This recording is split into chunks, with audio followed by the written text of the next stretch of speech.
Before clay was shaped into the first pots, water was something far more fragile than we imagine today. It couldn't be stored, sealed, or carried with confidence. Every journey away from a river was a quiet gamble. One mistake, one dry stretch of land, and survival itself could collapse. Picture early humans walking across vast landscapes with no containers, no vessels, nothing reliable to hold what they needed most. Water existed everywhere in motion, yet almost nowhere in possession. It could be found, but never truly kept. And somewhere in that limitation, a long chain of small experiments began attempts to stretch a few moments of survival into something longer, something portable, something that would eventually change human history forever. Before we go deeper into that story, take a moment to like the video and subscribe.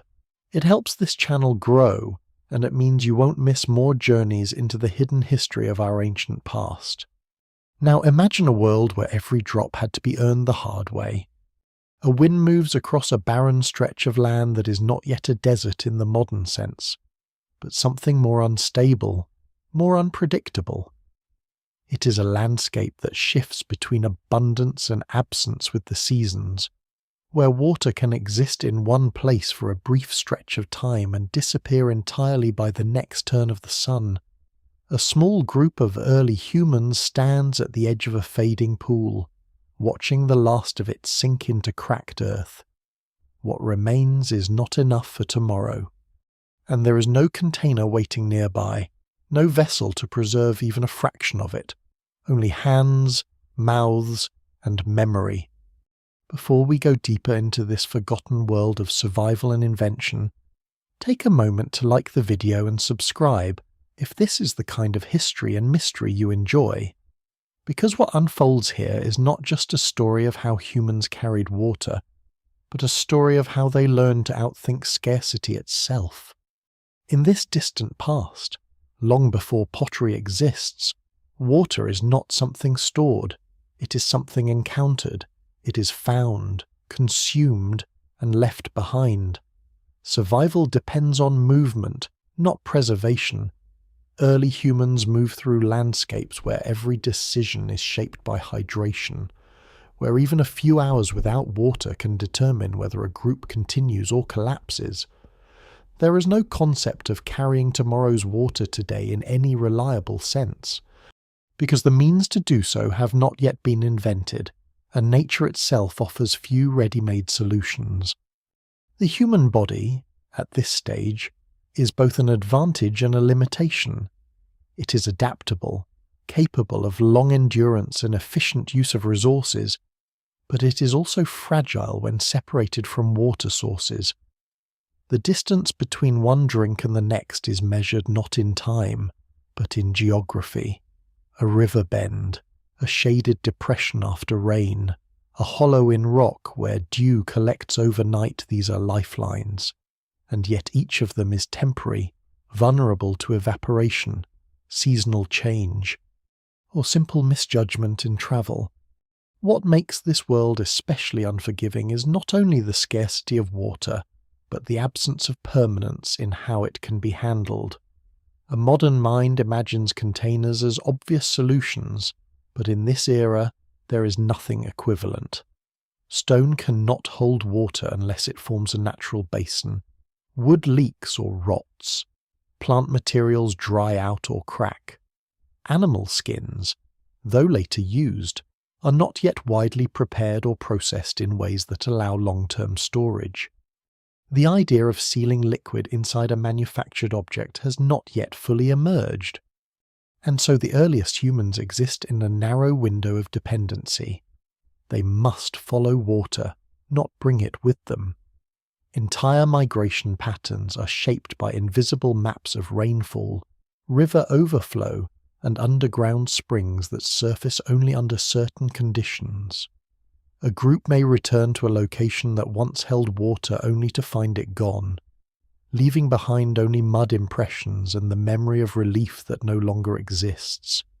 Archaeological evidence suggests that even during the late Paleolithic period, Human groups were already highly sensitive to environmental cues that indicated water availability, animal tracks, vegetation density. The behavior of birds and insects, all of these become indirect indicators of where water might be found. But interpretation is never perfect. A misread signal can lead to dangerous detours, forcing a group to ration what little they carry in their bodies rather than to any external form. In this fragile system, survival is not only physical, but cognitive. Knowledge must be remembered collectively and transmitted through movement. A path to water is not just a route, it is information that can determine life or death in the next season. Yet even this knowledge fades as landscapes shift. A river that runs strong for years can change course. A spring can dry without warning. The reliability of the natural world is always provisional. Some of the most striking evidence of this dependence comes from studying early human settlement patterns. Sites are rarely fixed unless water is consistently present. Instead, they appear as temporary concentrations of activity around predictable sources, seasonal lakes, glacial melt zones, or river crossings used during migrations of animals. Human presence in these places is intense but brief, like a pulse rather than a continuous line. And yet, within this instability, there is an underlying pressure building. Human populations are slowly expanding. Groups are travelling further, exploring more varied climates, crossing harsher terrain. The body alone is no longer sufficient for the distances being covered. The need to extend access to water beyond immediate sources begins to emerge not as a luxury, but as a survival constraint. This pressure creates a silent tension between mobility and endurance. The farther a group travels from water, the more risk they accumulate. Rest becomes tied to hydration availability. Hunting becomes constrained by proximity to drinking sources. Even social behavior, how long groups stay in one place, begins to revolve around the invisible clock of dehydration risk. There are glimpses, faint and rare, of attempts to solve this problem using whatever the environment provides.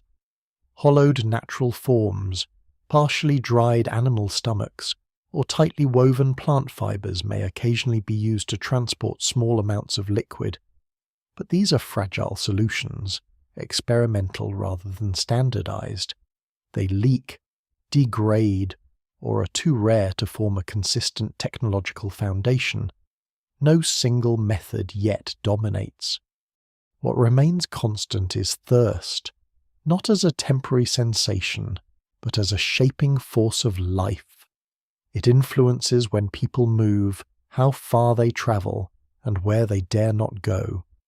It is a boundary that is felt before it is understood. In this world, water is both everywhere and nowhere. It exists in rivers that can be followed, in rains that cannot be predicted, in underground sources that surface only under the right conditions. But it cannot yet be held, stored, or reliably carried beyond the moment it is found. And so early humans live in a rhythm dictated entirely by its presence and absence, adapting not by controlling water, but by surrendering to its patterns. The story of how humans eventually overcame this limitation begins here, in this fragile balance between life and loss, where every drop is temporary and every journey is a negotiation with thirst itself. The first light of dawn does not change the problem. Water is still absent from the hands of those who need it most. It remains where it was found yesterday, or it has already vanished beneath heat and wind. In this early world, there is no guarantee that what sustained life yesterday will still exist today. Early humans wake not with certainty, but with calculation, their survival shaped by memory more than possession. At this stage, before any vessel capable of holding water exists, the idea of carrying itself is still limited in practice. Humans can carry tools, stones, food in small amounts, and children. But water behaves differently. It leaks through gaps, evaporates quickly, and cannot be reliably held without an object designed specifically for containment. That absence shapes every movement. Even short journeys must be planned around known sources, because deviation carries risk. Archaeological interpretations of early hunter-gatherer movement patterns suggest that mobility was not random, but tightly structured around hydrological predictability. Rivers, lakes, and seasonal wetlands form invisible corridors through which human groups move. These corridors are not permanent roads, but shifting environmental pathways that open and close depending on rainfall, temperature, and geography. A group may follow one corridor for weeks, then be forced to abandon it entirely when it dries. In this world, water is not a resource stored for later use. It is a condition that defines where life can exist at all. The human body becomes the only temporary container, and even that has strict limits. Hydration must be constant enough to prevent collapse, but spaced carefully enough to avoid exhausting available sources too quickly. It is a delicate rhythm that leaves little room for error. Without containers, early humans rely on immediate consumption. When a water source is found, it is used directly and fully. There is no saving some for later in any meaningful sense. Any attempt to delay consumption means allowing it to evaporate or seep into soil. This creates a behavioral pattern where water sites are treated as temporary stations rather than long-term settlements. Yet even in this fragile system, adaptation begins to emerge in subtle ways. Observations of animal behavior become increasingly important. Herd animals moving in consistent directions may signal hidden water sources. Birds gathering at low altitudes can indicate damp ground or shallow pools. These patterns are not formally understood in a scientific sense, but they become part of survival knowledge passed through experience and repetition. One of the lesser-known but significant details from archaeological studies is the role of micro-landscape reading. Early humans developed sensitivity to terrain features that suggest underground water, greener vegetation patches, soil color variations, or even subtle humidity differences in air currents near dawn. These cues do not guarantee success, but they increase the probability of finding water in unpredictable environments. Still, even when water is found, the inability to transport it limits its strategic value. A group may discover a reliable spring, yet cannot extend its benefits beyond the immediate moment. This creates a paradox of abundance and restriction. Water exists in sufficient quantity in certain places, but it cannot be moved to where it is needed most. It is likely that this constraint exerts long-term pressure on human cognition and cooperation. Groups must decide how long to remain near water sources, balancing safety against the need to continue following game or seasonal resources. Staying too long risks depleting nearby food. Leaving too soon risks dehydration. There is no perfect solution, only trade-offs shaped by environment and necessity. Some evidence from later periods suggests that humans may have experimented with very basic temporary containers long before standardized pottery. Natural depressions in rock, mud-lined basins, or tightly folded plant materials might have been used opportunistically. However, these solutions are unreliable and highly context-dependent. They do not yet represent a technological system, only improvisation under pressure. What is especially striking is how this limitation influences spatial awareness. Early humans do not think of distance in abstract units, but in relation to water access. A journey is safe not because of its length, but because of whether water can be reached along the way. Landscapes are mentally mapped as sequences of hydration points rather than continuous terrain. This creates a cognitive geography where memory plays a central role. Experienced individuals within a group become living maps, storing knowledge of seasonal changes, hidden springs, and drying patterns. Their survival knowledge is not written but embodied, and its loss can have immediate consequences for group survival. In some regions, particularly arid or semi-arid zones, this limitation becomes even more severe. Dry seasons can stretch longer than expected, turning reliable sources into uncertain ones. Groups moving through such environments must adopt even tighter strategies, sometimes returning repeatedly to known locations in cycles that follow rainfall patterns rather than food availability alone. What remains consistent across all environments is the absence of long-term water storage. Without pottery or comparable technology, humans cannot decouple themselves from immediate environmental conditions. They remain bound to the present moment of availability, unable to extend it into the future. And yet, within this constraint, pressure continues to build. Populations grow slowly but steadily. Movement expands into more varied and less predictable territories. The need to travel farther, stay longer, and survive between water sources becomes increasingly urgent. The body alone begins to feel insufficient for the demands being placed upon it. This is where the first real tension emerges between nature's offerings and human limitation. Water exists, but only in forms that resist control. It flows, sinks, evaporates, or disappears. The human challenge is no longer simply finding it, but figuring out how to break its dependence on place.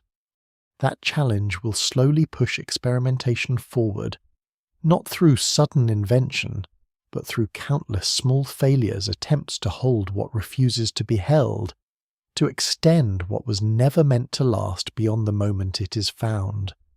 Water does not belong to land in a fixed way. It moves through it, across it, and beneath it, refusing to settle into any form that early humans can easily control. In the absence of containers, this fluid instability becomes more than a physical challenge. It becomes a defining constraint on where life can exist and how far it can expand.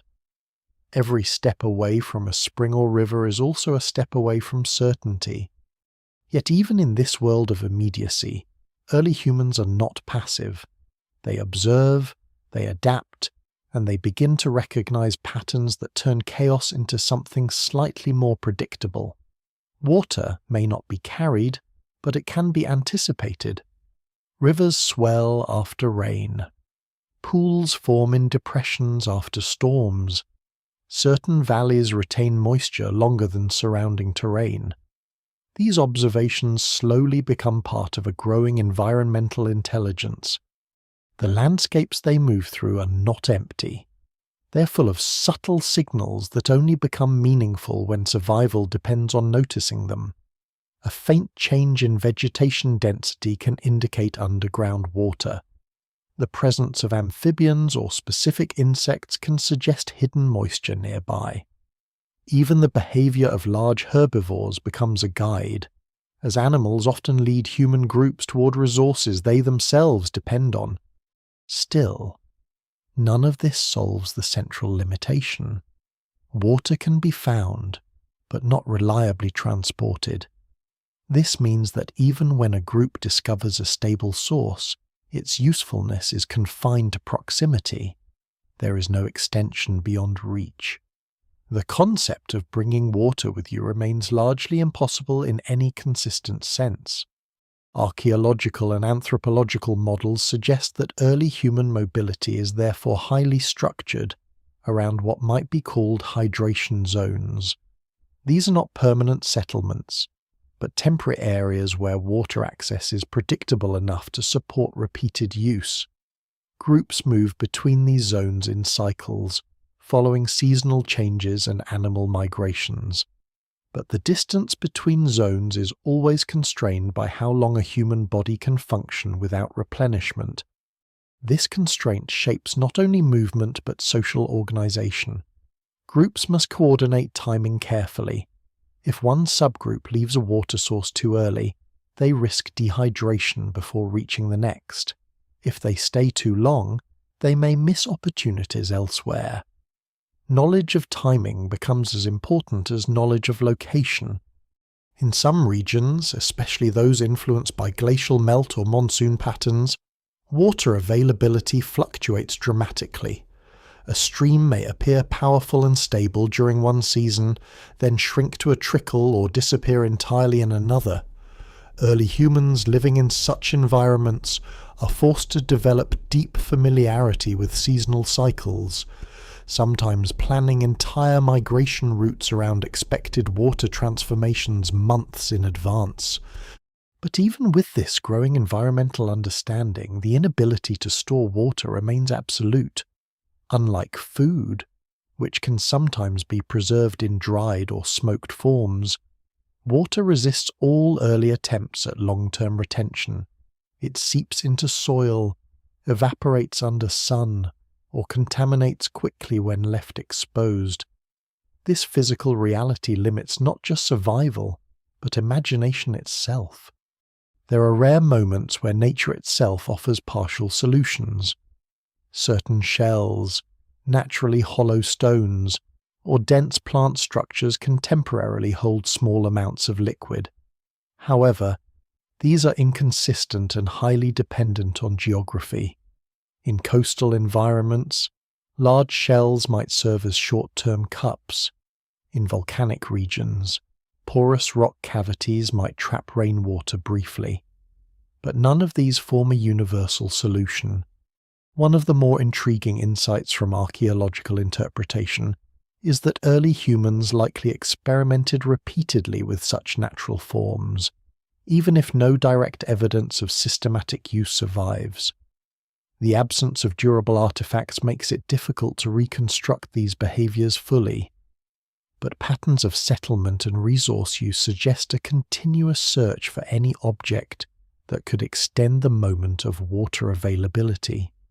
At the same time, the human body itself becomes a temporary storage system.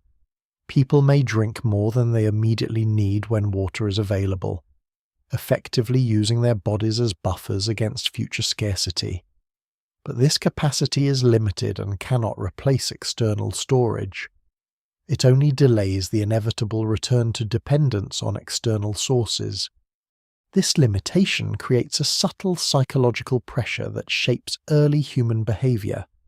Water is not just a resource, it is an uncertainty that must be constantly managed. The absence of control over it influences caution in movement, restraint in exploration, and careful observation of environmental cues. Even group identity may begin to form around shared knowledge of water landscapes. Individuals who remember reliable sources, seasonal pools, or hidden springs gain importance within their groups. Their knowledge becomes a form of survival capital, passed down through observation and repetition rather than formal teaching. Across different regions of the world, this dependence produces similar patterns despite environmental differences, whether in savanna, forest edge, or semi-arid steppe. The fundamental limitation remains unchanged. Water cannot be carried beyond its immediate availability, and so mobility remains tethered to geography in a way that food alone does not dictate. Yet within this constraint, pressure continues to accumulate. Populations expand slowly, and with them, the need to traverse greater distances. Animal migrations become longer, climate shifts become more pronounced, and the spaces between reliable water sources grow more challenging to navigate. The old system of direct dependence begins to strain. It is within this tension that experimentation begins to intensify, not through a single invention, but through repeated attempts to solve a persistent problem. Every natural object that holds liquid, every accidental containment, every moment where water is briefly preserved becomes a small step towards something not yet fully realized. The world has not yet changed, but the conditions for change are quietly forming in the background of survival itself. There is a moment in early human experience where thirst is no longer just a sensation, but a constraint that shapes every decision before it is made. A group may stand at the edge of a river, knowing that beyond a certain distance the land becomes uncertain, and still choose not to move too far, because returning without water is not an option. In this world, the body is not free to explore endlessly. It is anchored by what it cannot carry. Without any true vessel for water, the simplest human act, walking away from a source, becomes a calculation. How long can the body survive before it must return? How far can hunger be tolerated if water is uncertain? These questions are not abstract. They are lived continuously, shaping movement across landscapes that are both abundant and unforgiving. At this stage, water exists in a kind of paradoxical relationship with human perception. It is everywhere in cycles, falling as rain, flowing through rivers, gathering in depressions but nowhere stable in possession. Early humans can interact with it only at the point of encounter. Once that moment passes, it is gone, unless they return to it physically. The absence of containers means that even short-term planning is restricted. There is no way to prepare for future thirst beyond the immediate body. This forces a behavioral pattern where survival depends on constant proximity to known sources. Even exploration must be cautious, incremental, and reversible. Some researchers suggest that this limitation may have played a role in shaping early human cognition around risk assessment. The inability to store water forces a heightened sensitivity to environmental uncertainty. Every decision to move becomes tied to invisible thresholds of endurance. A path is not just a route through space, it is a timeline of hydration risk. And yet, nature occasionally offers fragments of possibility. Hollowed tree stumps filled with rainwater, dense gourds that retain liquid after rainfall, or natural rock basins that trap precipitation for days or weeks. These are not inventions, but discoveries. They are accidental containers, and their rarity makes them valuable not for ownership, but for memory. A group that encounters such a formation may return to it repeatedly, marking it in mental maps rather than physical ones. These locations become temporary anchors in an otherwise fluid landscape, but even they are unreliable. Evaporation, contamination, or seasonal change can erase them without warning. The idea of intentionally carrying water still remains beyond practical reach. Any attempt to hold it in natural materials tends to fail quickly. Leaves fold but leak. Bark cracks under pressure. Fibers absorb and lose water rather than contain it. The physical properties of available materials resist the concept of containment. In this context, early humans rely heavily on immediacy. Drinking occurs at the source, often in cycles of return rather than transport. A group may rest near a spring, drink, hunt nearby, and return again before moving on. Life becomes organized around repeated access rather than stored supply.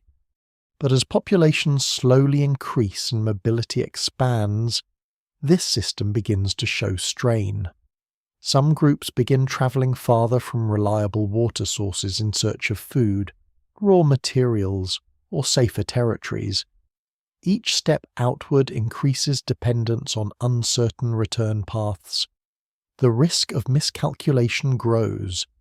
Environmental variability intensifies this pressure. In warmer periods, evaporation reduces surface water availability. In colder regions, water may freeze or become inaccessible for long periods. In arid zones, entire seasonal cycles may pass with minimal surface water formation. Each environment presents a different version of the same core challenge, water is not stable enough to be carried forward. It is likely during these conditions that experimentation with natural materials becomes more frequent, even if results are inconsistent. A hollow bone might briefly hold a small amount of liquid. A tightly packed bundle of fibers might slow leakage long enough for short transport. Animal stomachs, once cleaned, may occasionally retain fluid for limited periods. But none of these methods are reliable or widespread enough to define a technological shift. What emerges instead is a pattern of opportunistic use. If a suitable natural container appears, it is used. If it fails, it is discarded. Knowledge accumulates slowly, not through formal invention, but through repetition of trial and error across generations. The psychological effect of this limitation is subtle but profound. Water is not just necessary for survival, it is a constant reminder of dependency on environment. Unlike fire, which can be controlled and transported relatively early in human history, water resists control at every stage. It reinforces a worldview in which nature is not something to be mastered, but something to be followed. This dependence shapes movement corridors across entire regions. Migration routes are not straight lines, but chains of hydration points. A successful journey depends on knowing not just where water exists, but when it exists. Seasonal timing becomes as critical as spatial knowledge. Over time, this creates an accumulation of environmental memory within groups. Elders and experienced individuals become living archives of water landscapes. Their knowledge is not static. It must be constantly updated as rivers shift, springs dry, and climates fluctuate. Losing such individuals can mean losing entire navigational systems. Still, despite all adaptation, the fundamental limitation remains unchanged. Water cannot yet be detached from place. It cannot be stored in a way that allows long-distance movement or delayed consumption. It binds human life to immediate geography with absolute consistency. And yet, within this restriction, pressure continues to build. The need for expansion grows. New territories are explored. Distances between known water sources increase. Each generation encounters slightly more complex versions of the same problem, pushing survival closer to its limits. It is in this quiet accumulation of necessity that the conditions for transformation begin to form, not as a sudden breakthrough, but as a slow convergence of repeated failures, each one revealing the same truth.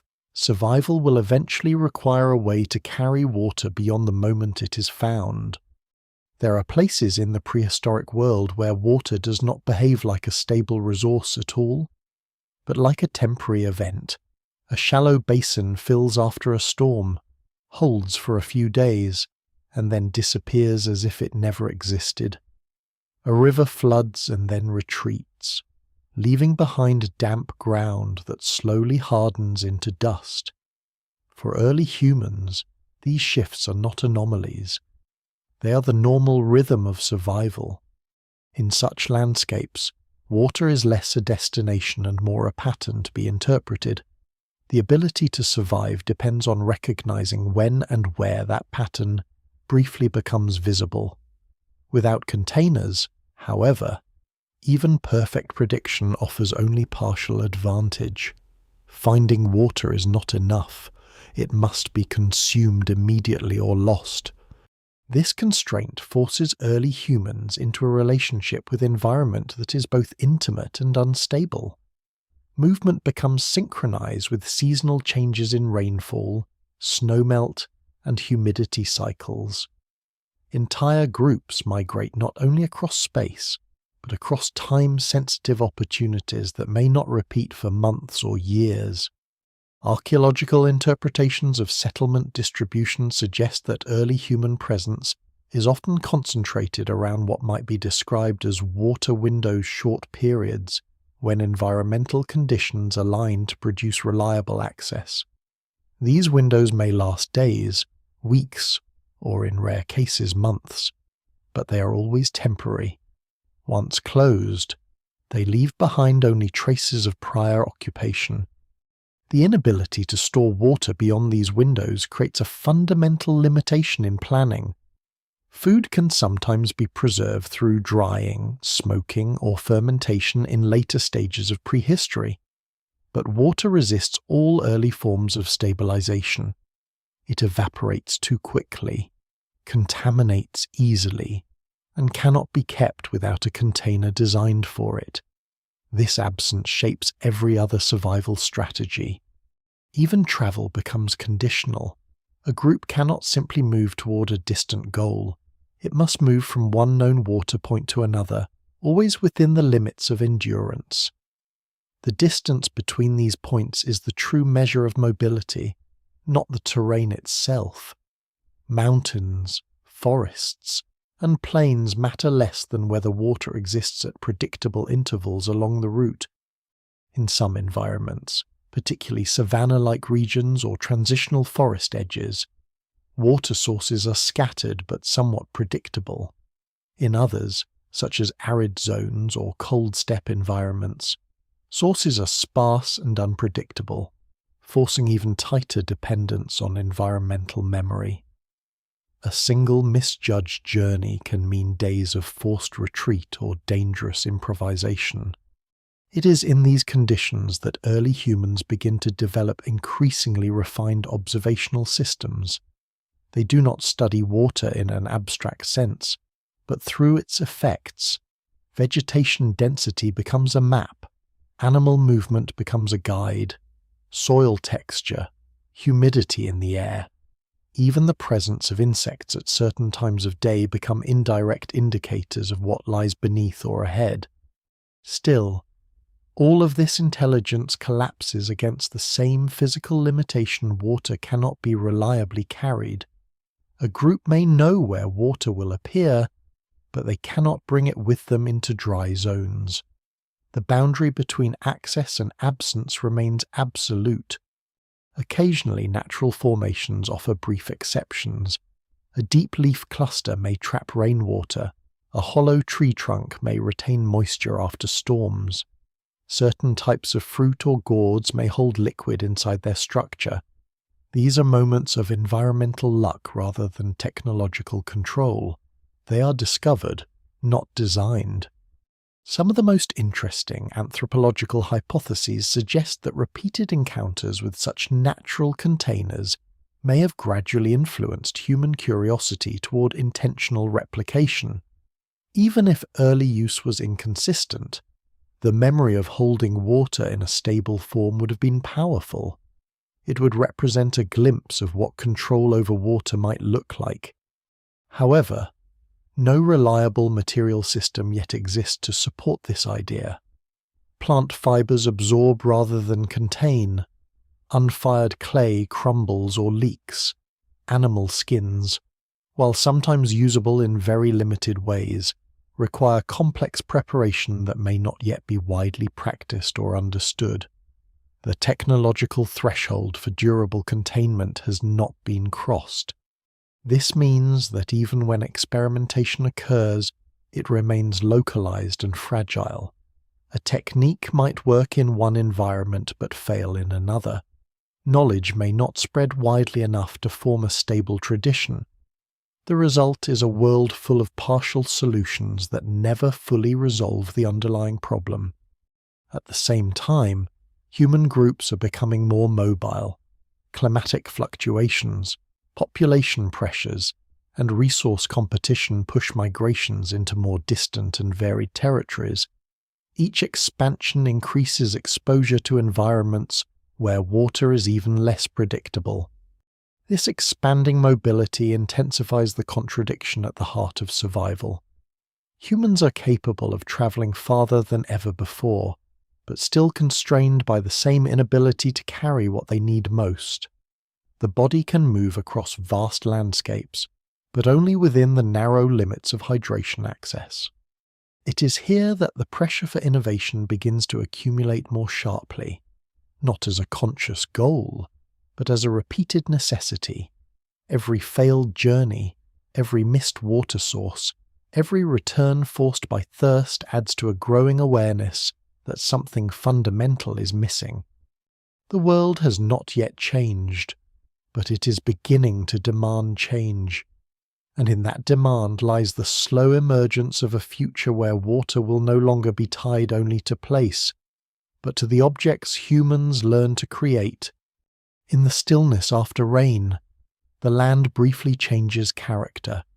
Depressions fill, rock surfaces darken, and shallow pools appear where none existed before. For a short time, water becomes almost abundant. But this abundance is deceptive. Without a means to preserve it, it behaves like a passing condition rather than a resource that can be used beyond the moment. Early humans experience these moments with urgency. When water appears, it is consumed immediately. There is no delay, no preparation for later use, no way to extend its presence beyond evaporation and seepage. The land gives, but it does not allow retention. Everything is tied to immediacy. This creates a survival pattern shaped by timing rather than possession. Groups learn to read the aftermath of weather events with precision. The sound of distant storms, the direction of cloud movements, and the behavior of animals returning to low ground all become signals that water may soon appear. Yet even perfect prediction cannot overcome the absence of storage. In this environment, natural containers begin to take on increased importance, not as reliable technology, but as rare opportunities. A hollowed stone that traps rainwater, a dense shell left behind by aquatic life, or a tightly curled plant structure may temporarily hold liquid longer than surrounding ground. These are not inventions, but environmental accidents that momentarily suspend the rule of loss. Archaeological interpretation suggests that such formations would have been noticed quickly by mobile groups. A single stable pool could become a temporary focal point of activity, but its value remains strictly local. Once the water evaporates or is consumed, nothing remains to extend its usefulness. The absence of artificial containers means that water is always bound to its original location. Even when found in large quantities, it cannot be transported beyond immediate reach. This limits not only survival strategies but also the scale of human expansion. Long-distance travel must always be planned as a sequence of hydration points, each one dependent on uncertain conditions. In some environments, particularly those influenced by volcanic activity or limestone formations, natural depressions can collect and retain water slightly longer than surrounding terrain. These microenvironments may have provided temporary advantages, allowing repeated use of certain sites. But even these are fragile systems, vulnerable to evaporation, contamination, or geological change. What becomes increasingly clear in studying early human adaptation is that knowledge alone is insufficient. Even when groups understand where water will appear, they lack the means to extend that knowledge beyond the immediate moment. Prediction does not equal control. This limitation affects not only movement but also risk perception. A journey into unfamiliar territory is not just a question of distance, but of uncertainty and water availability. The further a group moves from known sources, the more they rely on memory and inference rather than direct confirmation. Every decision carries an embedded risk of dehydration that cannot be mitigated in advance. Occasionally, early humans encounter natural materials that briefly suggest the possibility of containment. Certain thick plant husks can hold moisture for short periods. Some animal stomachs, once emptied and cleaned, may retain liquid if used immediately. Even dense bark structures can slow leakage for a time, but none of these are stable or repeatable enough to form a technological system. The fragility of these solutions highlights a deeper issue. The environment does not naturally provide containers because water, in its ecological role, is meant to move. It flows through systems rather than being stored within them. Early humans are attempting to override this natural behavior without yet having the means to do so. At the same time, population pressures and environmental shifts begin to increase the urgency of solving this problem. Groups move into regions where water sources are more scattered or less predictable. Climate variability introduces longer dry periods. Seasonal patterns become harder to rely on. The margin for error narrows. In these conditions, even small improvements in water retention would have had significant survival value. A method that extended the usability of a single water source by just a few hours or days could determine whether a group survived a journey or turned back prematurely. This creates strong selective pressure for experimentation, even if the results are inconsistent. Some anthropological models suggest that repeated encounters with partially successful natural containers may have acted as conceptual catalysts. Seeing water briefly held in a stable form, even accidentally, could have encouraged attempts to replicate that effect intentionally. But replication requires not just observation, but material control, and that has not yet been achieved. The world remains in a state where water is both essential and uncontrollable. It defines survival but refuses permanence. It sustains life but cannot be held by it. And within this contradiction lies the slow build-up toward a transformative shift in human capability. The need is present. The environment is pushing against limitation. What remains is the absence of a solution and the gradual accumulation of small failures that will eventually point toward one. In certain rare moments, the human body becomes the only vessel capable of holding water, and even then only briefly, only imperfectly, and only within strict biological limits. A person drinks until they can hold no more, not for comfort, but for survival against an uncertain future. There is no storage beyond what physiology allows, no extension of that moment into the next day's uncertainty. The body becomes a temporary buffer between access and absence. This reliance on internal capacity defines one of the most fundamental constraints of early human life. Without external containers, water cannot be separated from place. It cannot be detached from geography and carried forward in time. Every drink is an act of immediate consumption, not preservation. And every departure from a water source is a calculated risk that begins the moment lips leave the surface. In this world, even movement is shaped by hydration logic. Groups do not travel freely across landscapes but trace a chain of survivable distances. Each segment of travel is measured not in kilometers or time, but in the endurance window between known water sources. The land itself is mentally segmented into hydration intervals, forming an invisible structure that governs all mobility. Archaeological interpretations of early migration routes suggest that these intervals were remarkably consistent within specific environments. In river-rich regions, distances between safe water points might be relatively short, allowing more flexible movement. In arid or seasonal zones, however, the spacing becomes extreme, forcing long periods of careful planning and restricted exploration. Within this constraint, early humans develop increasingly sophisticated environmental reading skills. They learn to distinguish subtle differences in soil moisture, vegetation color, and atmospheric humidity. They observe animal behavior with increasing attention, recognizing that survival often depends on following species that are themselves dependent on water access. Yet even with this growing intelligence, the inability to carry water remains absolute. Knowledge cannot substitute for material capacity. A group may know where water lies beyond a ridge or valley, but they cannot bring it back or store it for later use. This creates a persistent gap between awareness and action. Occasionally, nature offers partial solutions that hint at what might one day become technology. Thick-skinned fruits can temporarily hold liquid. Certain tree hollows can trap rainfall. Clay-rich soil, when naturally compacted, may retain small pockets of water for short periods.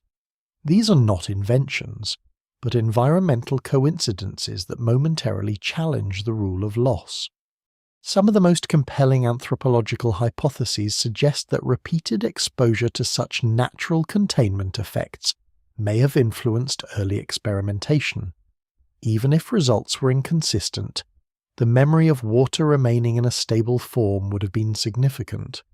It would suggest that containment is possible, even if not yet achievable in a controlled way. Still, these occurrences are too rare and unreliable to form a foundation for sustained practice. A hollow shell may hold water in one location, but crack or leak in another. A plant structure that works in one climate may fail completely in another. The variability of materials prevents any standardized approach from emerging. This variability reinforces dependence on immediate access rather than storage. Water is treated as something to be used at the point of discovery, not transported beyond it. The environment dictates not only availability but also behavior. Humans adapt not by controlling water, but by conforming to its patterns. As populations slowly expand, this constraint becomes more visible. Groups travel farther from stable water sources in search of food, safety, or territory. Each expansion stretches the limits of what is survivable without storage. The distance between risk and necessity narrows. In some regions, environmental instability intensifies this pressure further. Seasonal droughts extend longer than expected. Rivers shift course. Springs dry unexpectedly. The predictability that once supported migration routes becomes less reliable. In these conditions, even minor improvements in water retention would have offered significant advantages. It is within this growing tension that experimentation begins to appear more frequently. Though still in fragmented and localized forms, a group might attempt to line a depression with clay to slow seepage, only to find it cracks when dry. Another might use tightly woven plant fibers, only to discover they absorb rather than retain water. Each attempt reveals a new limitation, but also a new possibility. The accumulation of these small failures is important. None of them succeed fully, but each one demonstrates that water can, under certain conditions, be slowed, contained, or temporarily held. These are not yet solutions, but they are deviations from the natural rule of immediate loss. What emerges from this process is the growing awareness that water's behavior is not entirely immutable. It follows physical rules that can be observed, tested, and partially manipulated. This realization does not yet lead to mastery, but it shifts perception from helpless dependence toward cautious experimentation. And so, across countless generations, the same quiet pressure builds. Water must be carried, but cannot yet be carried. It must be stored, but cannot yet be stored. The need becomes clearer with every migration, every drought, every failed journey beyond the reach of known sources. The stage is set not for sudden invention, but for gradual convergence where observation, failure, and necessity slowly begin to align toward a breakthrough that will eventually reshape human survival itself. In coastal zones, where the land meets constant movement, early humans occasionally encounter something that briefly changes their relationship with water. Tide pools form in depressions of rock, holding seawater long after the waves retreat. Rain collects in sheltered hollows carved by erosion. In these places, water is not always immediate, but it lingers longer than in most inland environments. Yet even here, the fundamental problem remains unchanged. What is held is temporary, and what is temporary cannot be depended upon.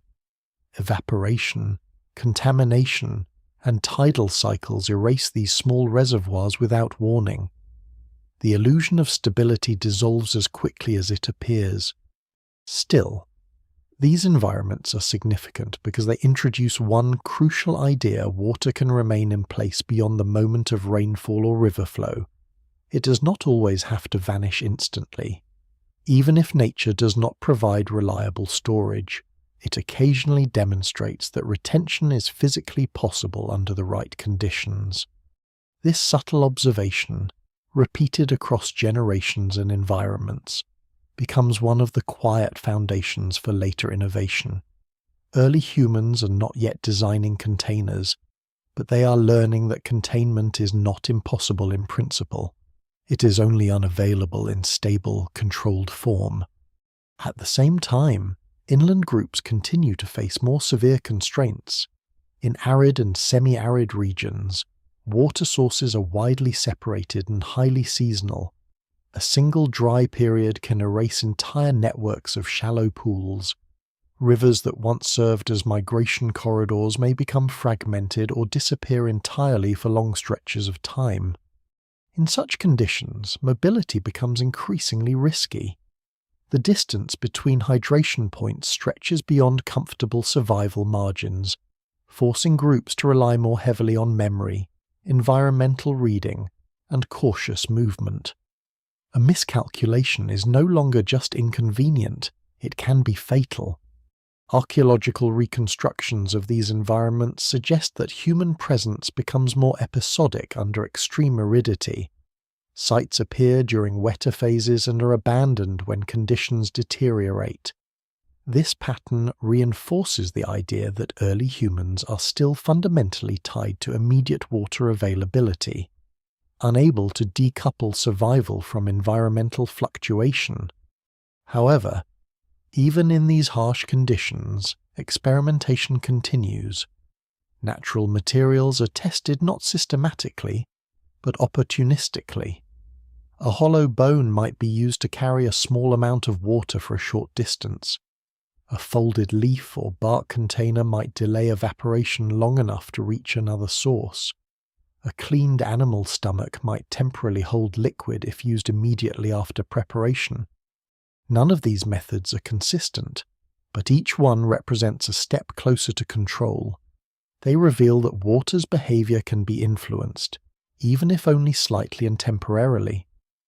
The key limitation is not conceptual understanding, but material stability and repeatability. One of the less frequently discussed aspects of this period is the role of accidental discovery. Many potential containers in nature are not recognized as such immediately. A hollow fruit or dense seed pod may be used for food, long before its capacity to hold liquid is noticed. Only through repeated environmental interaction does its potential become apparent. This slow recognition process is critical. It means that technological progress, in this context, is not driven by invention in the modern sense, but by cumulative observation. Each generation inherits not only knowledge, but also partially understood possibilities that may or may not be fully realized. At the same time, human groups are expanding their territorial range. Driven by climate shifts, population pressure, and resource competition, they move into environments that are increasingly variable. Some regions offer abundant seasonal water but long dry intervals. Others offer consistent but limited sources. Still others offer unpredictable access shaped by geological and climatic complexity. This expansion intensifies the importance of any method that could extend water availability beyond immediate presence. Even a marginal improvement in retention would significantly increase survivability during long journeys. The pressure is not theoretical. It is embedded in daily survival decisions. Despite this, no universal solution emerges yet. The physical properties of available materials continue to resist reliable containment. Fibers absorb, porous stones leak, and organic materials decay or deform. The challenge is not just to hold water, but to hold it without losing it faster than it can be used. And so the system remains locked in its original state. Water is found, consumed, and lost to time. The boundary between access and absence remains absolute. But within that boundary, the number of attempts to cross it continues to grow. Each attempt adds to a growing archive of near solutions, fragile experiments that fail in different ways but point in the same direction. Water can be delayed, it can be slowed, it can be briefly contained. These fragments of possibility accumulate slowly, forming the outline of something not yet realized. The environment has not changed, but human persistence within it has. And that persistence, repeated across generations and landscapes, is quietly reshaping what will eventually become possible. There are regions in the prehistoric world where water hides in plain sight, embedded within plants, trapped in underground cavities, or held in seasonal vegetation that only reveals its potential at certain times of the year. Early humans moving through these landscapes do not yet see containers in the modern sense, but they begin to recognize that some natural forms behave differently from others when it comes to holding liquid. In humid forests, thick plant structures retain moisture long after rainfall. In dry transitional zones, certain gourds develop hard outer shells that can temporarily contain liquid inside. Even bamboo in some regions forms segmented chambers that can trap small amounts of water. None of these are designed for human use, yet they occasionally serve that function when discovered. What makes these observations important is not their reliability, but their implication. They show that water does not always have to immediately return to the ground or atmosphere. Under specific conditions, it can be held in place by structure. This realization, repeated across different environments and generations, becomes one of the quiet turning points in early human understanding of material possibility. Still, these natural containers are inconsistent and geographically limited. A plant that holds water in one region may not exist in another. A structure that works in one climate may fail entirely under different temperature or humidity conditions.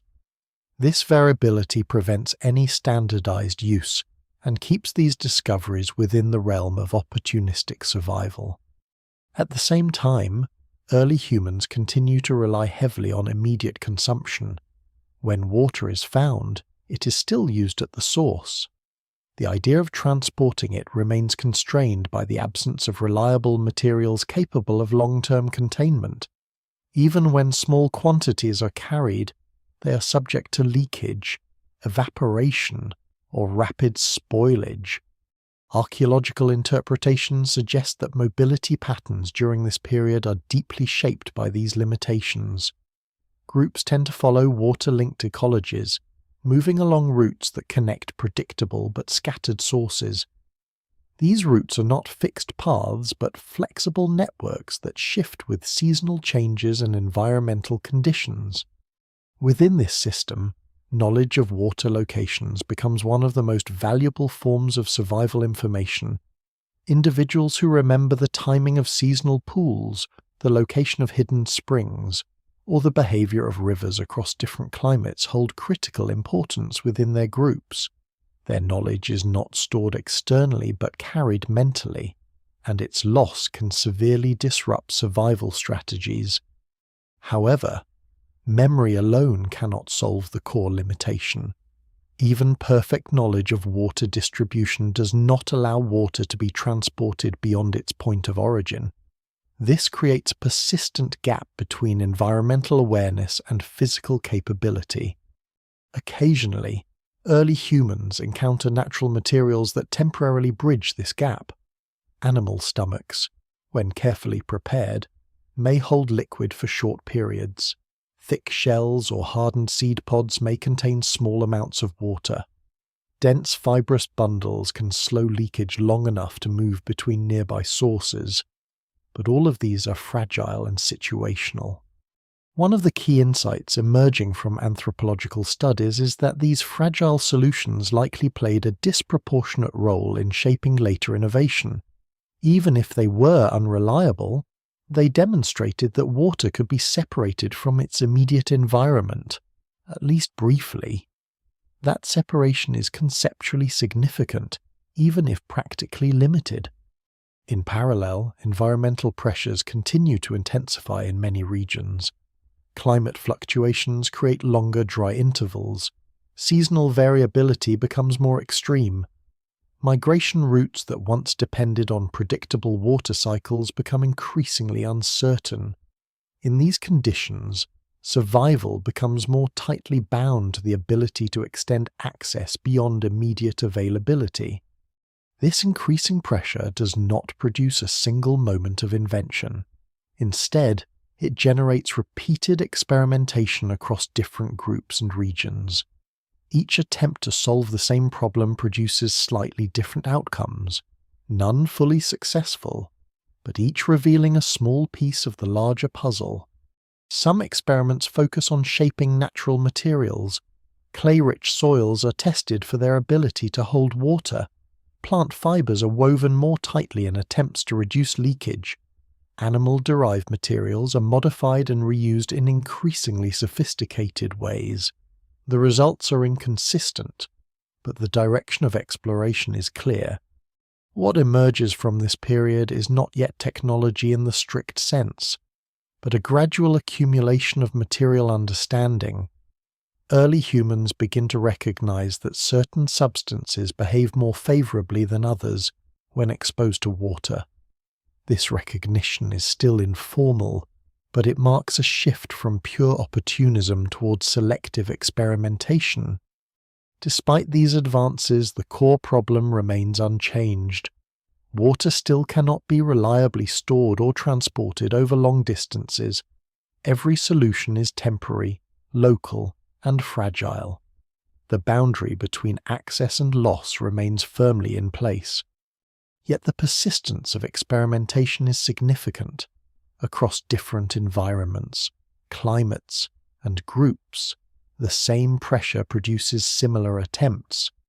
This convergence suggests that the problem is not isolated but universal, and that the solution, when it eventually appears, will likely emerge from repeated necessity rather than isolated invention. The landscape has not yet yielded control over water, but it has begun to reveal the conditions under which such control might one day become possible. Water in its natural state refuses permanence. It seeps into soil, evaporates under heat, condenses in air, and moves through landscapes without ever agreeing to remain still. For early humans, this behavior is not an abstract scientific fact, but a daily constraint that determines whether a journey continues or ends prematurely. Every attempt to extend survival beyond immediate access is confronted by this same physical reality. Yet across time, something subtle begins to shift, not in the behavior of water itself, but in how humans interact with the materials around it. Certain substances begin to stand out not because they are perfect, but because they fail slightly less than others. Clay-rich earth, dense plant fibers, hardened resins, and animal-derived materials each offer fragments of possibility. None are sufficient alone, but each hints at a direction. In some environments, particularly those with rich sediment deposits, naturally compacted clay can temporarily hold water if shaped and left undisturbed.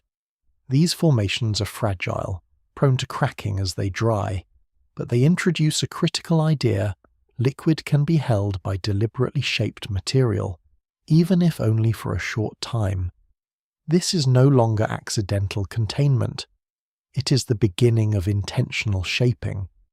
At the same time, plant-based materials continue to be tested through necessity rather than design. Woven fibers, bark layers, and tightly bound leaves are used in attempts to transport small quantities of water. Most fail quickly, either by absorbing the liquid or allowing it to leak through microscopic gaps. Yet in some cases, particularly when used briefly and under favourable conditions, they function well enough to be repeated. Animal-derived materials offer another partial pathway. Cleaned stomachs and thick hides, when prepared in certain ways, can hold liquid longer than plant-based alternatives. These materials are not yet standardized or widely processed, but their potential is increasingly recognized in different regions independently. Their usefulness depends heavily on preparation technique, timing, and environmental conditions. What is important in this stage is not consistency, but repetition. Early humans begin to encounter similar problems across different landscapes, and similar partial solutions begin to emerge in response. This convergence suggests that experimentation is becoming less random and more guided by accumulated experience.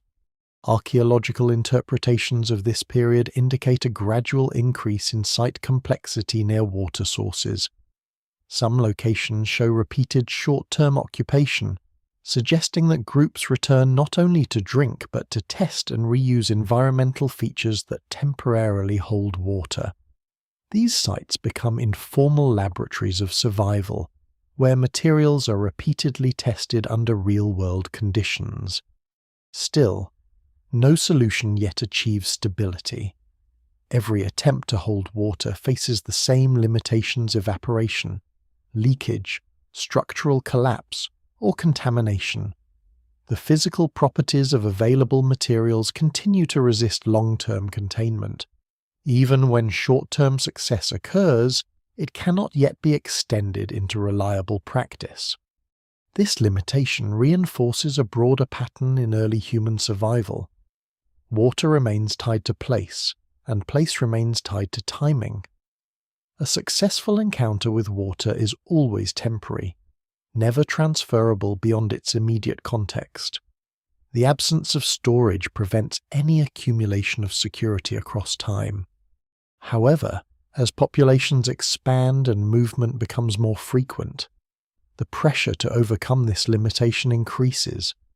Groups are no longer confined to small, stable regions. They're moving across broader landscapes, encountering more variability, and facing longer distances between reliable sources. Each expansion amplifies the consequences of water loss. In response, observation becomes more refined. Early humans begin to distinguish not only where water appears, but under what conditions certain materials behave differently when exposed to it. Clay behaves differently depending on moisture content. Fibers respond differently depending on density and tension. Organic materials vary based on treatment and freshness. These distinctions matter more as experimentation increases. What emerges from this period is a gradual shift in perception. Materials are no longer seen as passive elements of the environment, but as potential tools with variable properties. This shift is subtle but significant, marking the beginning of a more analytical relationship with the physical world. Yet even with this growing awareness, success remains fragmented. No single method consistently solves the problem of water transport. Each improvement is local, temporary, and dependent on specific conditions. The broader limitation remains intact. And still, the need continues to grow. Climate variability, migration pressure, and environmental unpredictability ensure that the problem does not fade. Instead, it intensifies. Every generation faces the same constraint in slightly more complex form. Within this accumulation of pressure and partial success, something important is forming. Not yet a solution, but a direction. A recognition that water can be shaped, delayed, and partially controlled through interaction with materials. It is this recognition, repeated across time and space, that slowly prepares the ground for a breakthrough that will fundamentally change human survival. The world remains unchanged in structure, but increasingly unstable in expectation. What cannot be done today is no longer assumed impossible forever. It is simply waiting for the right combination of necessity and discovery. There is a point in early human history where the problem of water is no longer about finding it, but about surviving the distance between finding it and needing it again. The landscape is still full of rivers, seasonal pools, and hidden springs, yet the spaces between them begin to feel wider as human movement expands into more demanding environments. Just what changes is not the presence of water, but the strain placed on the ability to reach it in time. In these widening gaps, the fragility of earlier solutions becomes more apparent. Natural containers, improvised bundles, and animal-derived skins all continue to appear in different regions, but none offer consistency across environments. A method that works near a forested valley fails in dry steppe. A technique that holds in cool climates collapses under heat. The variability of materials mirrors the variability of landscapes themselves. Still, experimentation does not slow. If anything, it becomes more persistent. Each failure is not an endpoint but a refinement of understanding.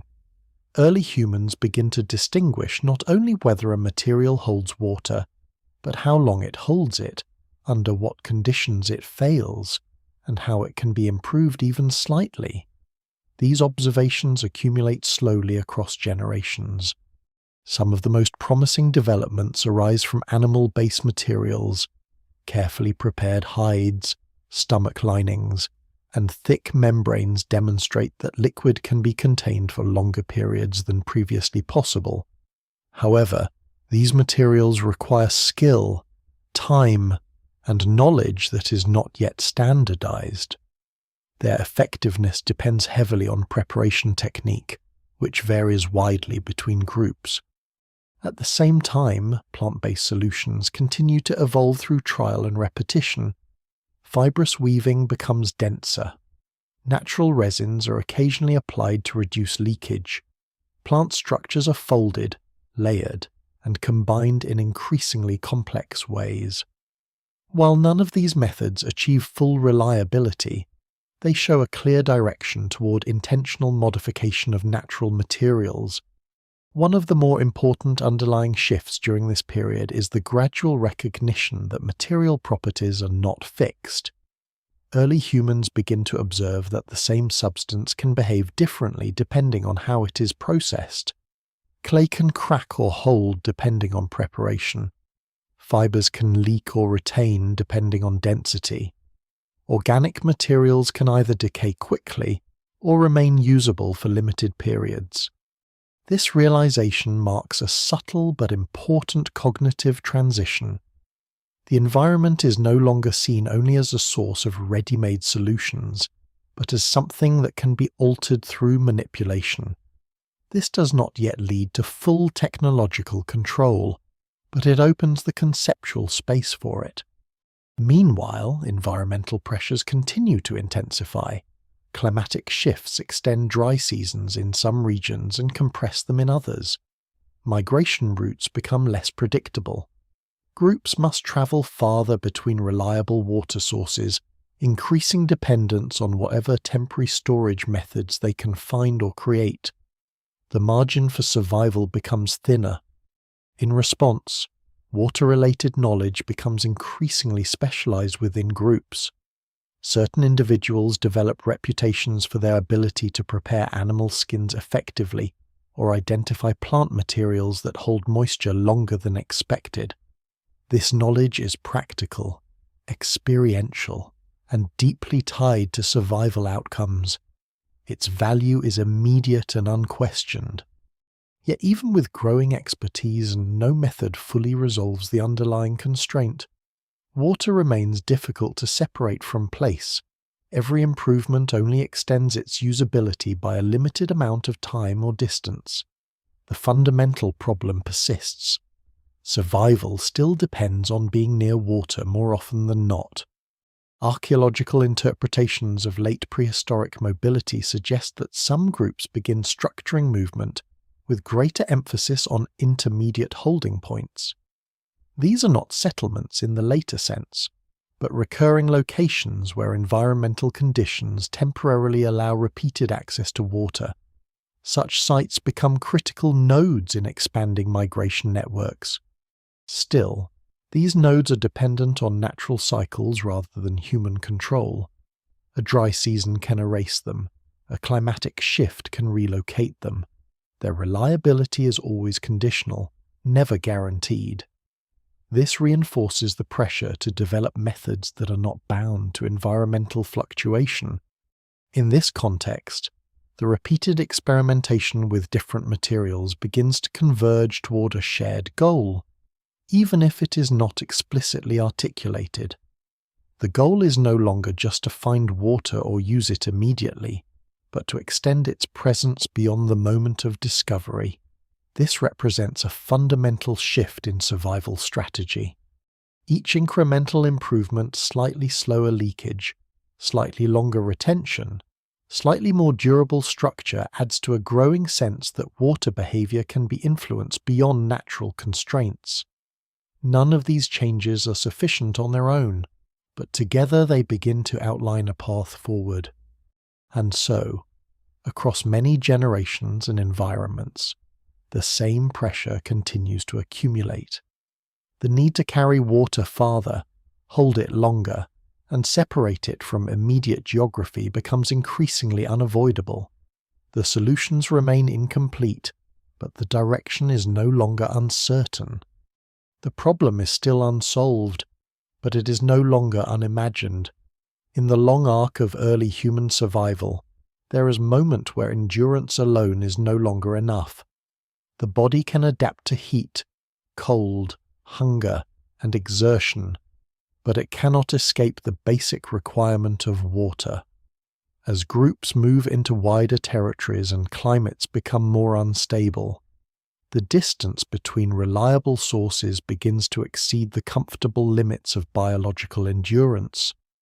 This is where the pressure shifts, not abruptly, but steadily, as repeated journeys begin to reveal the same problem in different forms.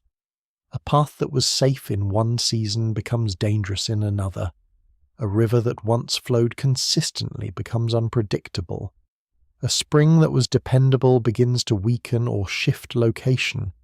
The environment is not breaking, it is simply changing faster than expectation can keep up with. Without the ability to store water, every journey becomes a risk calculation anchored in uncertainty.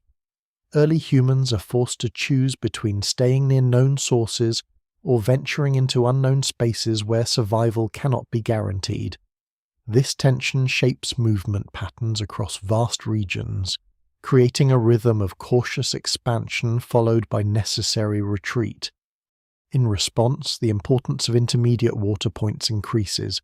Groups begin to structure movement not only around major rivers or lakes, but around smaller, less stable sources that can temporarily bridge longer distances.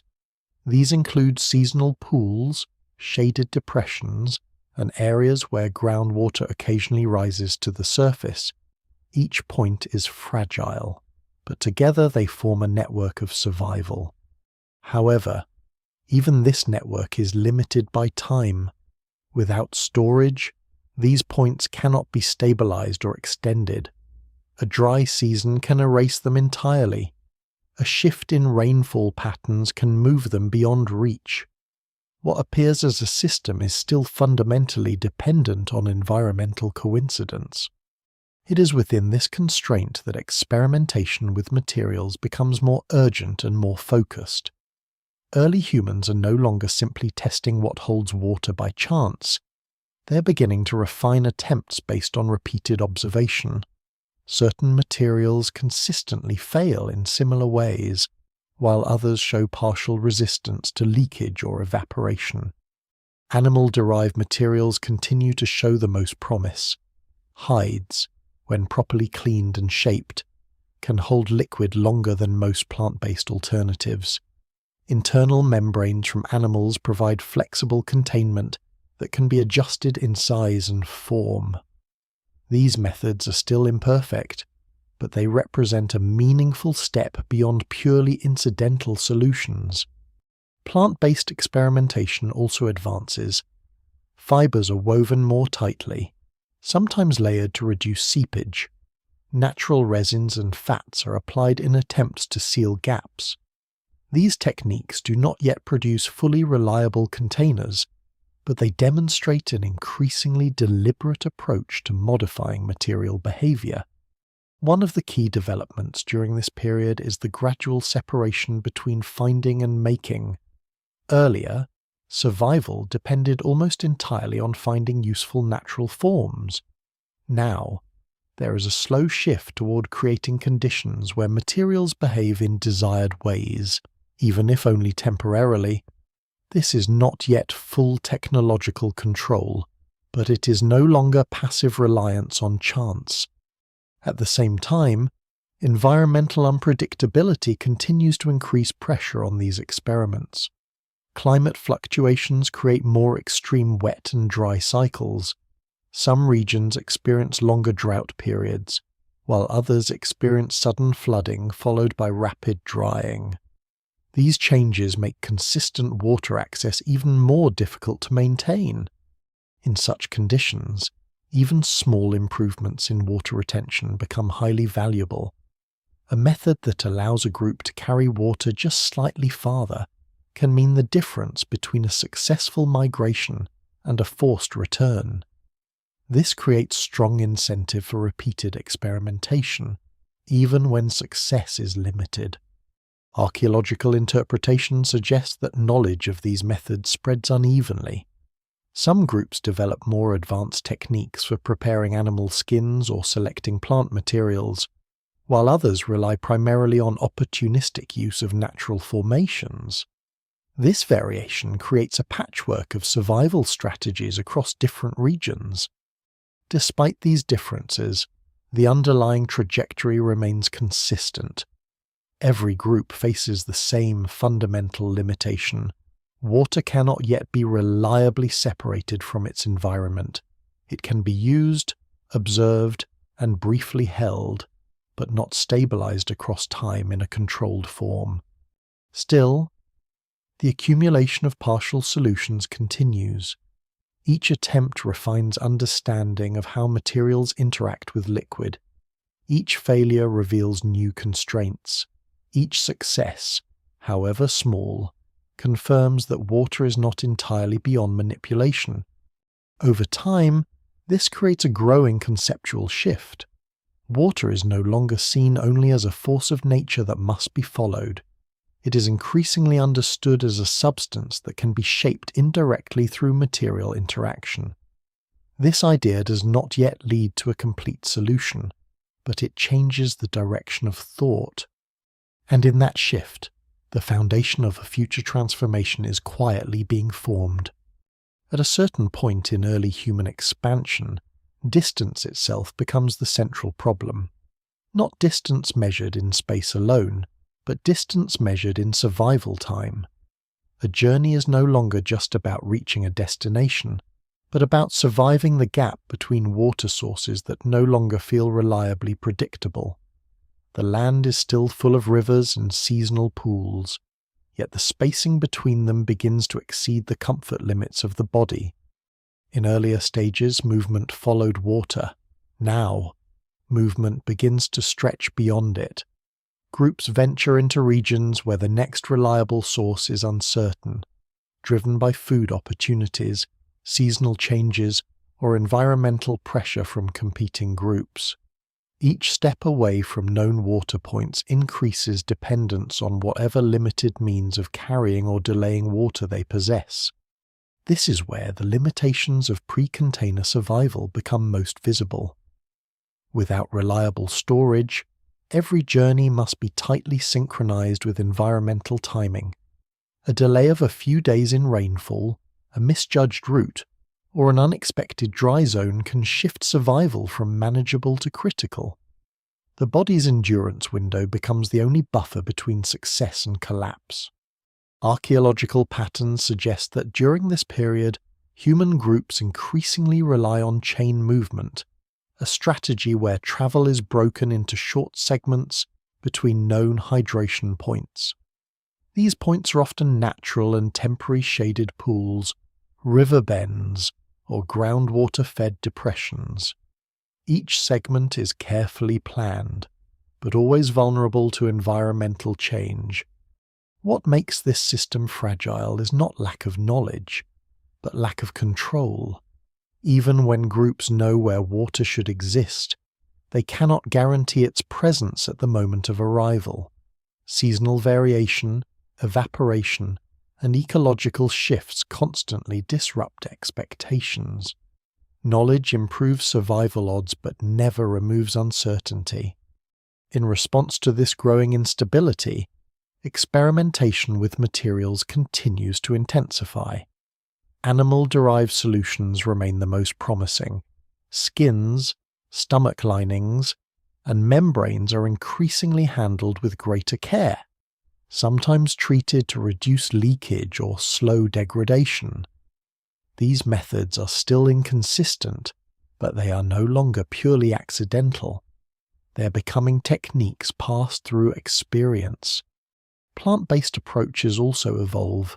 Fibers are combined in tighter weaves, sometimes layered with natural adhesives such as resins or fats to reduce seepage. These combinations show an emerging understanding that material behavior can be modified through processing rather than relying on inherent properties alone. A subtle but important shift occurs during this phase. Early humans begin to treat failure as information rather than coincidence. A leaking bundle is not just discarded, it is remembered, and its conditions are mentally catalogued. Why did it fail? Under what temperature, humidity, or duration did it break down? These questions, though not formalized, shape future attempts. This accumulation of experiential knowledge slowly builds a foundation for more systematic experimentation. Even without formal science, patterns of success and failure begin to emerge across generations. Certain materials are consistently preferred, certain methods are repeated, certain combinations are avoided. At the same time, environmental pressures continue to push human groups into more challenging territories. Climate variability introduces longer dry phases in some regions and unpredictable flooding in others. Migration routes that once offered stability begin to shift or fragment. The distance between reliable water sources increases in many landscapes. This expansion into marginal environments forces a deeper reliance on whatever limited water retention strategies exist. Even a small improvement in carrying capacity can significantly extend survival range. A container that holds water for a few extra hours or reduces leakage slightly becomes strategically important. Despite this, no fully reliable solution emerges yet. Every material still carries limitations. Animal skins require careful preparation and degrade over time. Plant fibers absorb moisture or weaken under pressure. Natural containers remain rare and uncontrollable. The problem remains structurally unsolved. Yet something important is happening beneath these repeated failures. The idea that water can be separated from its immediate environment is no longer hypothetical. It is being tested repeatedly in real conditions. Each attempt reinforces the possibility that water behavior is not entirely fixed, even if current methods are insufficient. This gradual shift in understanding does not produce immediate change, but it reshapes expectation. Survival is no longer only about following water, it is increasingly about finding ways to extend it beyond its natural limits, even if only slightly. And in this growing space between necessity and limitation, the conditions for a transformative breakthrough continue to form, quietly and persistently, across generations that may never see the final result of their accumulated struggle. There is a point in this long struggle with water where effort begins to concentrate, even if no single group fully understands why. Across different regions, climates, and cultures, similar experiments reappear, shaping soft earth into temporary basins, tightening plant fibers into denser bundles, preparing animal skins with increasing care. None of these actions are coordinated, yet they begin to resemble a shared direction. What drives this convergence is not theory, but pressure. The distance between water sources is no longer comfortably within the limits of travel in many environments. Seasonal variability stretches those distances even further. In some regions, what was once a predictable cycle of availability becomes fragmented, forcing longer journeys and more uncertain returns. The body remains the same, but the landscape demands more from it. In this environment, the difference between success and failure is often measured in hours. A delayed arrival at a known water point can mean arriving after it has dried. A successful hunt far from water can become dangerous if the return route is misjudged. Every action begins to carry a hidden dependency on whether water can be reached in time. The attempts to extend water's usability grow more deliberate. Animal skins are not just used opportunistically anymore. They are sometimes prepared in advance, cleaned, stretched, and shaped with more care than before. The goal is no longer just to hold liquid briefly, but to reduce loss during movement.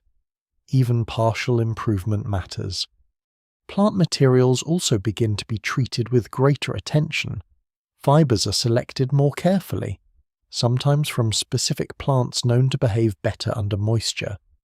Bundling techniques become more complex, with layers designed to reduce leakage. In some cases, natural substances like resins or fats are applied not randomly, but intentionally to slow seepage. Yet even with these improvements, the fundamental problem remains unchanged. Water still escapes, materials still fail. No solution yet achieves stability across different environments. A method that works in one place cannot be assumed to work elsewhere. Variability remains the dominant force. Still, the importance of these imperfect attempts cannot be overstated. Each one expands the boundaries of what is considered possible. Early humans are no longer only adapting to water as it exists in nature. They are beginning, cautiously, to reshape how it behaves over short periods of time. This shift is subtle but significant. It changes the relationship between humans and environment from passive dependence toward limited interaction. Water is still not controlled, but it is no longer entirely untouchable in its behavior. It can be slowed, redirected, briefly contained under specific conditions. At the same time, migration patterns continue to expand into more challenging regions. Populations grow slowly but steadily in some areas, increasing competition for stable resources. Groups move farther, stay longer in marginal zones, and operate closer to the limits of hydration survival. The system becomes increasingly sensitive to small failures. In such conditions, knowledge of water locations becomes even more critical. But knowledge alone is insufficient without the ability to bridge the gap between sources. The distance between knowing and reaching becomes the central vulnerability of survival. This tension reinforces experimentation. Even unsuccessful methods are repeated, modified, and combined. Observations accumulate across generations, forming a body of practical knowledge that is not written but remembered through use. Certain techniques persist because they fail less catastrophically than others. even if they do not fully succeed. Over time, a quiet shift occurs in perception.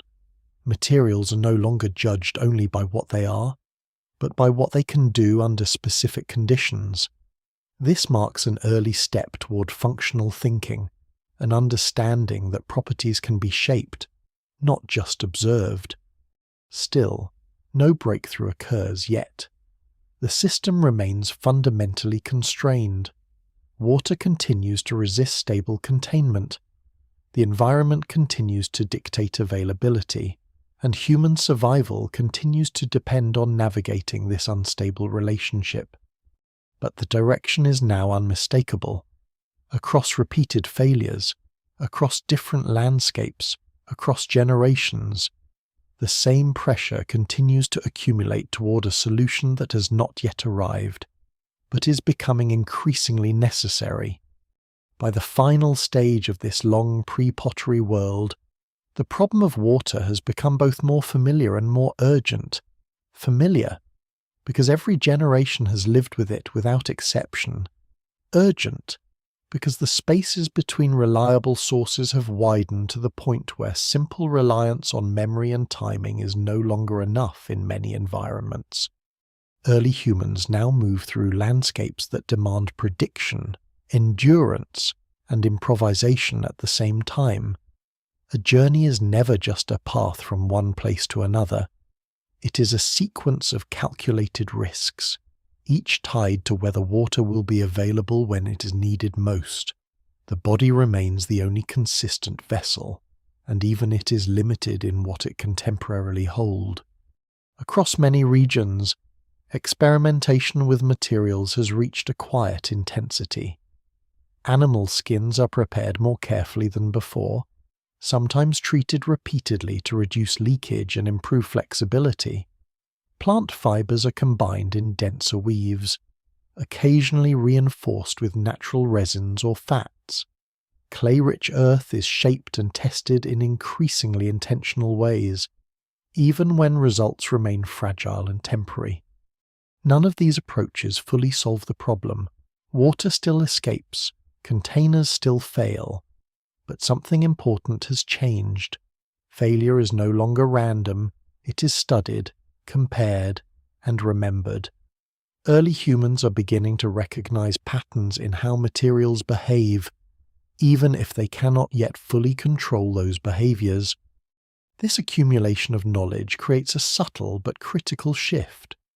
Water is no longer seen only as something that must be immediately consumed at its source. It is increasingly seen as something that might be extended, delayed, or partially carried. The idea itself is becoming stable, even if the execution is not. Environmental pressures continue to reinforce this direction. Climate variability produces longer dry intervals in some regions and unpredictable fluctuations in others. Migration routes stretch further across uncertain terrain. Groups are forced to travel farther from known water sources, increasing dependence on whatever limited carrying methods exist. In this context, even small improvements matter. A method that reduces leakage by a fraction or extends retention by a few hours can determine whether a journey succeeds or fails. Survival becomes increasingly sensitive to incremental advantages rather than absolute solutions. Archaeological interpretations suggest that this is the phase where material experimentation begins to resemble early technological thinking, not invention in the modern sense, but repeated refinement driven by necessity. Materials are selected, modified, rejected, and combined based on observed performance rather than chance alone. Yet despite this growing sophistication, the core limitation remains unchanged. There is still no reliable, universal way to store water. No method works consistently across environments, climates, and durations. Water remains fundamentally tied to place, and place remains tied to timing. And so early humans stand at a threshold without fully recognizing it. They have not yet solved the problem, but they have accumulated enough partial knowledge to make a solution possible. The gap between necessity and capability is still present, but it is no longer absolute. What follows from this point is not sudden discovery, but convergence, the repeated pressure of survival, the accumulation of failed attempts, and the gradual understanding of material behavior will eventually align into a breakthrough that changes everything that comes after. But in this moment, the world still exists on the edge of that transformation where water cannot yet be truly carried, but can finally be imagined as something that one day will be.